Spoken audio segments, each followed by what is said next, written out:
Hello दोस्तों, मैं आशा करता हूँ आप लोग स्वस्थ होंगे, अच्छे होंगे, आपकी तैयारी बढ़िया चल रही होगी। आज हम बात करेंगे NCERT class 6 chapter 1 second part के बारे में। हमारा देश भारत, हमारे देश जो भारत है इसका नाम इंडिया कैसे पड़ा, इसको समझिएगा।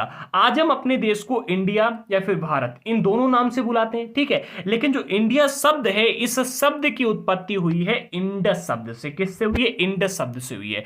अब जो इंडस शब्द है, इससे इंडस शब्द से इंडिया शब्द की उत्पत्ति हुई है, ठीक है। और इसे संस्कृत में सिंधु कहा जाता था, यानी कि सिंधु का हिंदी में अर्थ हुआ इंडस, ठीक है। एक मिनट।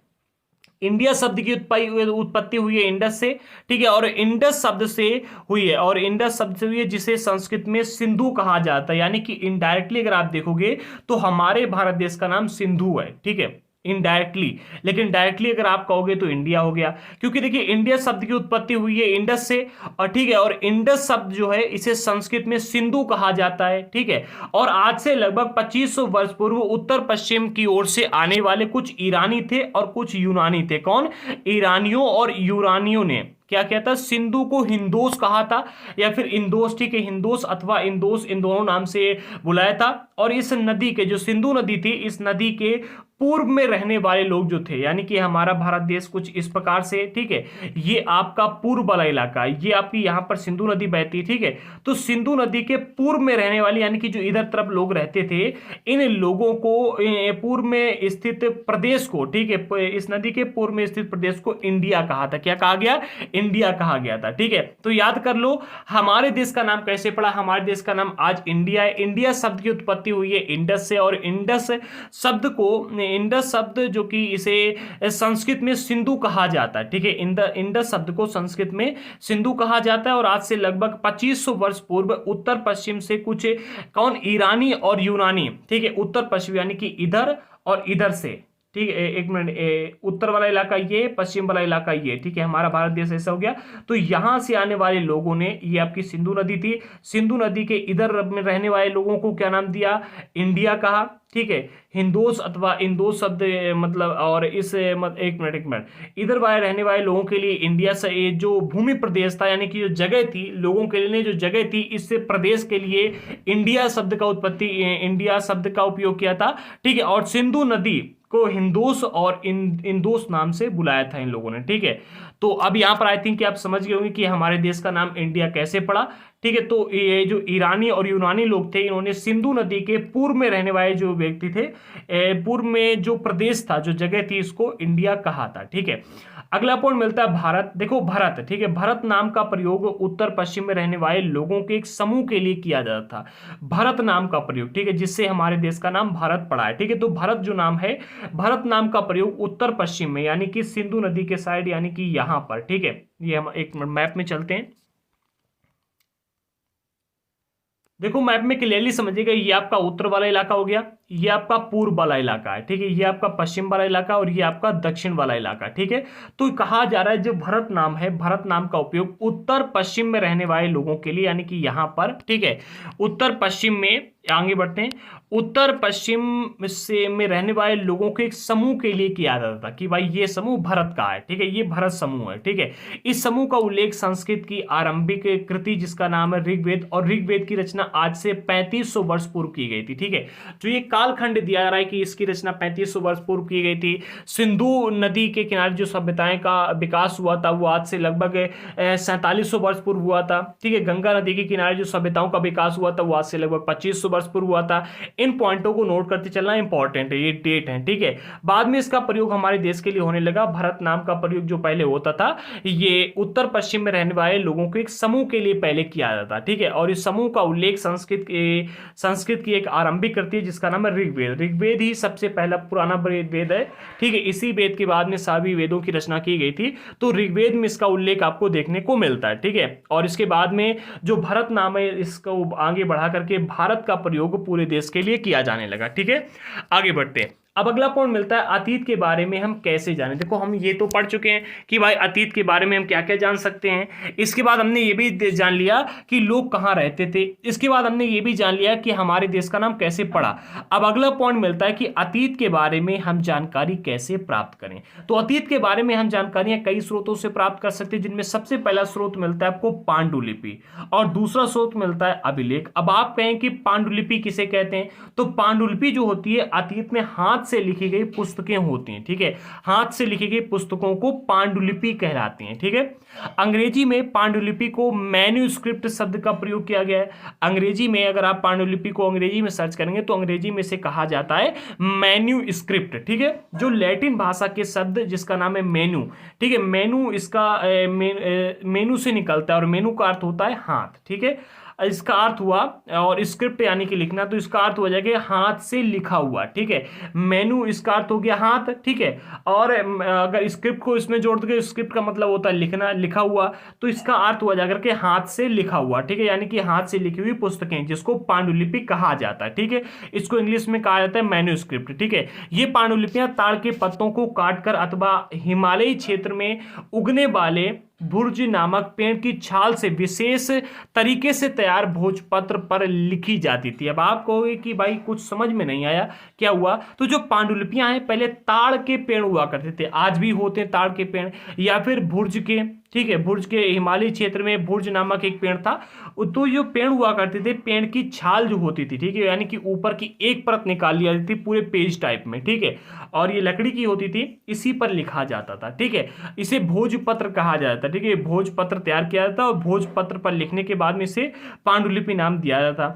ये पांडुलिपियां मंदिरों और बिहारों, बिहार किसे कहते हैं ये आपको आगे पढ़ने को मिलेगा। ठीक है, बिहार मतलब मंदिर टाइप के ही होते हैं। मंदिरों और बिहारों के अतिरिक्त अन्य स्थानों से भी प्राप्त हुई हैं। साथ ही पांडुलिपियां विभिन्न प्राचीन भाषाओं में प्राप्त हुई हैं, जिनमें संस्कृत, प्राकृत और तमिल भी शामिल है। देखो प्राकृत भाषा जो है, यहाँ पर देखिए संस्कृत तो आप लोग समझ गए कि ये एक भाषा हो गई, तमिल भी आप समझ गए कि ये भी एक भाषा हो गई। प्राकृत क्या है? ठीक है, तो प्राकृत उस टाइम की वो भाषा है जो आम समाज में बोली जाती थी। प्राकृत भाषा वो हो गई जैसे कि आज आप देखोगे तो हमारे और आपके क्षेत्र में एक भाषा बोली जाती है। ठीक है, ये भाषा इस टाइम यहाँ की प्राकृत भाषा है।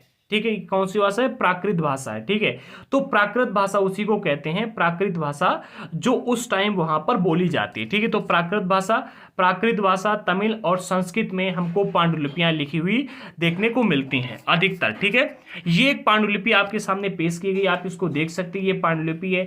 आप कोशिश कीजिएगा कि इस पांडुलिपि में क्या लिखा है इसको पढ़ने की, और पढ़ने के बाद में इसका अगर आपको अर्थ पता चले तो जो व्यक्ति इसका पूरा अर्थ नीचे कमेंट बॉक्स में बताएगा उसे हम सबसे महान समझेंगे।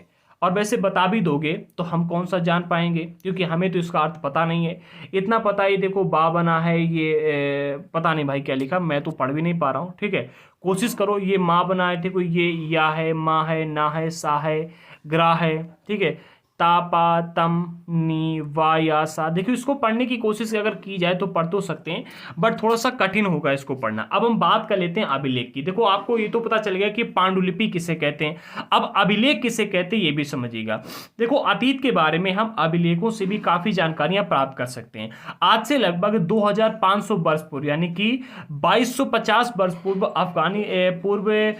वर्ष पुराना अभिलेख हमको अफगानिस्तान के कंधार से पुरातत्वविदों को प्राप्त हुआ है। ठीक है, प्राप्त हुआ है कहां से? अफगानिस्तान के कंधार से प्राप्त हुआ है। कितने वर्ष पुराना? 2250 वर्ष पुराना एक अभिलेख है। ठीक है, ऐसे लेख जो पत्थर अथवा धातु जैसी अपेक्षाकृत कठोर सतह पर उत्कीर्णित किए जाते हैं। आपने कई बार देखा होगा जब आप मंदिर जाते हैं या फिर जब भी कोई नेता रोड बनवाता है तो रोड के साइड में या मंदिर के साइड में पत्थर पर कुछ चीजें लिखवा दी जाती हैं। ठीक है, और वहां पर लगा दी जाती है, सील लगा दी जाती है। आपने कई बार देखा होगा, तो उसे कहा जाता है अभिलेख। ठीक है, क्या कहा जा रहा है? पत्थर अथवा धातु जैसी अपेक्षाकृत कठोर सतह पर उत्कीर्णित किया जाता है, यानी कि उस पर लिखा जाता था, उकेरा जाता था, जिसे अभिलेख कहते हैं। अभिलेखों में राजाओं, रानियों व अन्य लोगों के आदेश, कार्य विवरण, विषय आदि का उल्लेख किया जाता था। अशोक का कंधार अभिलेख इस क्षेत्र में प्रयुक्त होने वाली यूनानी और अरामाइक नामक दो विभिन्न लिपियों तथा भाषाओं में लिखा गया था। यानी कि अगर आपसे प्रश्न यहाँ पर देखिए, प्रश्न यहाँ पर कई सारे बन सकते हैं। इसका क्वेश्चंस वाला वीडियो एक है जिसकी लिंक हम डिस्क्रिप्शन बॉक्स में दे दी है, आप जाकर के पूरे प्लेलिस्ट की लिंक दे दी, आप जाकर के उस प्लेलिस्ट में देखिएगा। और 4 चैप्टर तक के वीडियो आ चुके हैं, चैप्टर 1 2 3 4, एंड जैसे हम चैप्टर 5 को पढ़ाएंगे तो चैप्टर 5 से भी आपको क्वेश्चंस वाले वीडियोस मिलना स्टार्ट हो जाएंगे। डेली शाम को लाइव टेस्ट रहेगा और मॉर्निंग में डेली 2 चैप्टर कम से कम हम समरी के भी निपटाएंगे। ठीक है, अब आगे बढ़ते हैं। तो यहां पर एक प्रश्न बनता है कि अशोक का कंधार अभिलेख के किस भाषा में लिखा गया था। ठीक है, इसमें किस भाषा में लिखा गया था, तो उसी क्षेत्र में प्रयुक्त होने वाली यूनानी और अरामाइक, इन दोनों लिपियों में इस अशोक के कंधार अभिलेख को लिखा गया था, जो कि आज आपको प्राप्त हुआ अफगानिस्तान के कंधार से, और ये आज से लगभग 2250 वर्ष पुराना अभिलेख है।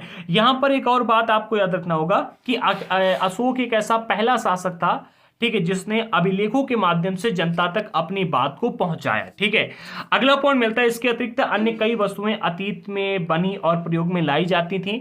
ऐसी वस्तुओं का अध्ययन करने वाले लोगों को पुरातत्वविद कहते हैं। अब यहां पर देखिए प्रश्न ये भी बन सकता है कि अतीत के बारे में, ठीक है, अतीत में बनी और प्रयोग में लाई जाने वाली वस्तुओं का अध्ययन करने वाले व्यक्ति को क्या कहते हैं। ठीक है, व्यक्ति क्या कहलाता है, यहां पर ऐसा प्रश्न बन सकता है। तो देखो, अतीत के बारे में जो जानकारियां हमको मिलती हैं, ठीक, अतीत के बारे में प्रयोग की गई या फिर अतीत में बनाई गई जो भी चीजें होती हैं, ठीक है, उनका अध्ययन करने वाले व्यक्ति को, उनके अध्ययन करने वाले या फिर उनको खोजने वाले व्यक्तियों को पुरातत्वविद कहा जाता है। ठीक है, पुरातत्वविद जो होते हैं पत्थर और ईंट से बनी इमारतें, जो पुरानी होती हैं, इमारतों के अवशेषों, चित्रों, ठीक है, मूर्तियों का अध्ययन करते हैं, और वे औजारों, हथियारों, बर्तनों, आभूषणों तथा सिक्कों की प्राप्ति के लिए छानबीन और खुदाई भी करते हैं। ठीक है, तो इन सभी चीज़ों की मतलब खोज करने के लिए, इनकी जानकारियां प्राप्त करने के लिए खुदाई भी की जाती है, छानबीन भी की जाती है, तो ये सब होता रहता है। ठीक है, अगला पॉइंट मिलता है तिथियों का मतलब। अब देखो, तिथियों का मतलब ये भी एक इंपॉर्टेंट टॉपिक है, वैसे ज़्यादा इंपॉर्टेंट नहीं, आजकल इसके बारे में सभी को पता है। वैसे आप किस एग्जाम की तैयारी करें, एक बार कमेंट बॉक्स में जरूर बताना। अगर आपको क्लास अच्छी लगी तो लाइक करना, शेयर करना और सब्सक्राइब तो कर ही लेना। ठीक है, तो सबसे पहला पॉइंट मिलता है, ईसा मसीह के जन्म की तिथि से वर्ष की गणना की जाती है। आज कितने वर्ष हो गए, आज का जो टाइम है, आज कितनी डेट है, आज आपको मिलता है 2022। ठीक है, यानी ईसा मसीह के जन्म के 2022 साल हो चुके हैं। ईसा मसीह का जन्म जिस तारीख को हुआ था, वो तारीख थी 1/1/1, यानी पहली तारीख, पहला महीना, पहला साल। ठीक है, और ईसा मसीह का जन्म जिस दिन हुआ था उसी दिन से हम वर्ष की गणना करते चले आ रहे हैं। ठीक है, अब ईसा पूर्व को अंग्रेजी में बिफोर क्राइस्ट कहा जाता है, यानी कि ईसा मसीह के जन्म के पूर्व। ठीक है, और हिंदी में वर्तमान में आप तिथि प्रयोग में ई का प्रयोग करते हैं। ठीक है, ई चलन में, जिसे अंग्रेजी में एडी, एनो डोमिन कहा जाता है। ठीक है, तो हिंदी में मतलब ईसवी कहा जाता है। ठीक है, और कभी कभी बीसी की जगह बीसीई का प्रयोग किया जाता है। बीसी का अर्थ होता है यानी कि बिफोर क्राइस्ट, यानी ईसा पूर्व। ठीक है, तो ईसी की जगह पर हम कभी कभी देखिए, जो ये आपको ईपू देखने को मिलता है, यानी ईसा पूर्व, इसकी जगह पर हिंदी में कभी कभी हम ई का इस्तेमाल कर लेते हैं। ठीक है, और अंग्रेजी में मतलब इसका अर्थ होता है एनो एडी, यानी एनो डोमिन। ठीक है, अंग्रेजी में कभी कभी एडी का इस्तेमाल मिल जाता है, और कभी कभी आप देखेंगे बीसी की जगह पर बीसीई का प्रयोग होता है। ठीक है, और बीसीई का अर्थ होता है बिफोर कॉमन एरा। ठीक है, कभी कभी क्या होता है कि एडी की जगह पर जो एडी आपको मिलता है, एनो डोमिन, इसकी जगह पर कभी सीई का प्रयोग होता है। ठीक है, सीई का अर्थ होता है कॉमन एरा। ठीक है, तो अलग अलग चीजें हैं। कभी कभी अंग्रेजी अक्षरों में आपको बीपी का प्रयोग मिलता है। ठीक है, बीपी का अर्थ हुआ है कि बिफोर प्रोजेक्ट, वर्तमान से पहले। ठीक है, ये चीजें हैं जिनका इस्तेमाल आपको देखने को मिलता है। यहां पर आपको 2 चीजें जो इंपॉर्टेंट याद रखनी है, एक तो ईपू है और एक ई है। ईपू यानी कि ईसा मसीह के जन्म के पूर्व, और इसे कभी कभी हम मतलब अपने ई से भी यहाँ पर लिख देते हैं एनो डोमिन। ठीक है। तो ये चीजें आपको याद रखनी है। इस पर भी प्रश्न बनाए गए हैं जो कि आपको क्वेश्चन वाली वीडियो में मिल जाएंगे।